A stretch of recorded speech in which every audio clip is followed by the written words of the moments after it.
Hey everyone, welcome back to Nadlin Forum Podcast Daily. I'm Ruby Sturt, here with Leor, and we've got lots to unpack about September's housing numbers. I mean, on paper there's a 1.5% rise in existing home sales. Doesn't sound earth-shattering, but honestly, in this market that's actually somewhat newsworthy, right? Absolutely, Ruby. After the summer slowdown, just seeing any green shoots is something, even if it's modest. The NAR put the annual sales rate at 4.06 million units in September. That's up 1.5% from August and about 4.1% higher than this time last year, which is interesting because it's also the fastest pace in, I think, about 7 months. Still, it's way under the 5 to 5.5 million pre-COVID normal. So, small steps forward, but not a full recovery. Yeah, it's like buyers are peeking their heads out, partly because mortgage rates have backed off a bit and affordability has improved if we squint a little. The rates for a 30-year fixed dropped below 6.2%. If you remember 2 months back when we talked about rates ping-ponging all over the place, well, this is the first real dip drawing in folks who are just sitting on the sidelines. Right. But supply and demand is still, pretty weird. Lawrence Yun at the NAR summed it up. The market's getting a boost from lower rates. Sure, but a lot of people who locked in those 2-3% mortgages, they just don't want to sell. So inventories up to almost a 5-year high, but actually still way below what feels normal historically. Oh, totally. That actually reminds me of when I was hunting for my first flat in Sydney. Such a throwback. You'd go to an open house and it was like a rugby scrum, but on carpet. Everyone fighting for the same 2-bedroom box just because there was nothing else. And honestly, that feeling of scarcity, it kind of echoes what buyers in the US are dealing with now, especially if they're after something entry level. Even with more listings, it's like blink and you'll miss it. Yeah, and the difference now is that homeowners are economically comfortable. They're not forced to sell, so we're not seeing distressed sales. Prices keep creeping up, so those who do sell, they're doing all right in terms of household wealth. But for buyers, unless you're just dripping in cash, it's still a tough hill to climb. Definitely not a market for the faint-hearted. But, it is progress. Slow, steady, not the fireworks folks hope for when rates drop a bit. Okay, let's keep moving and talk about where this uptick is actually happening. Turns out, it isn't the same story in every part of the country. So, regionally, it's a real patchwork. The West saw a 5.5% jump in sales, which is huge compared to the Midwest, where sales actually slipped by about 2.1%. The South is somewhere in the middle with a 1.6% bump, and the Northeast, not bad, up 2.1%, and home prices over there rose more than 4%, which is pretty wild for such a small geographic area. Yeah, the West story is fascinating. Prices in those high-cost markets finally started to stabilize a bit, so buyers gained some confidence and you got more fresh listings to choose from.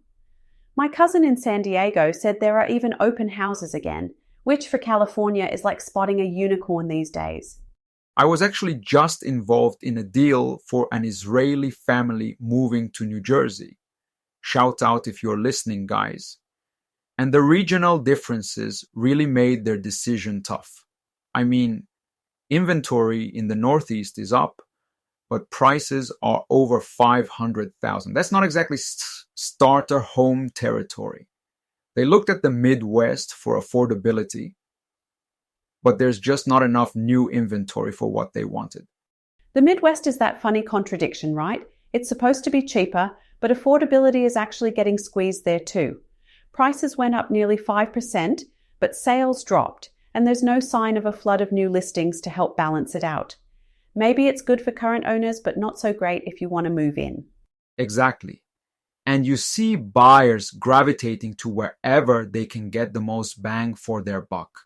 But the supply just doesn't match the demand in most places.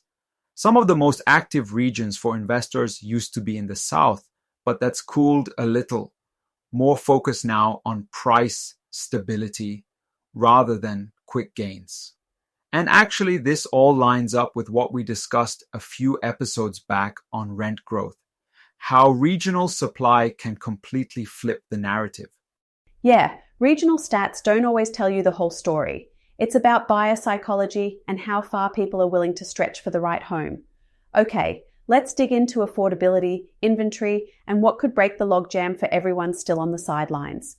So let's talk affordability, because even with rates dipping below 6.2%, it still feels like home prices are in some parallel universe, totally outpacing incomes.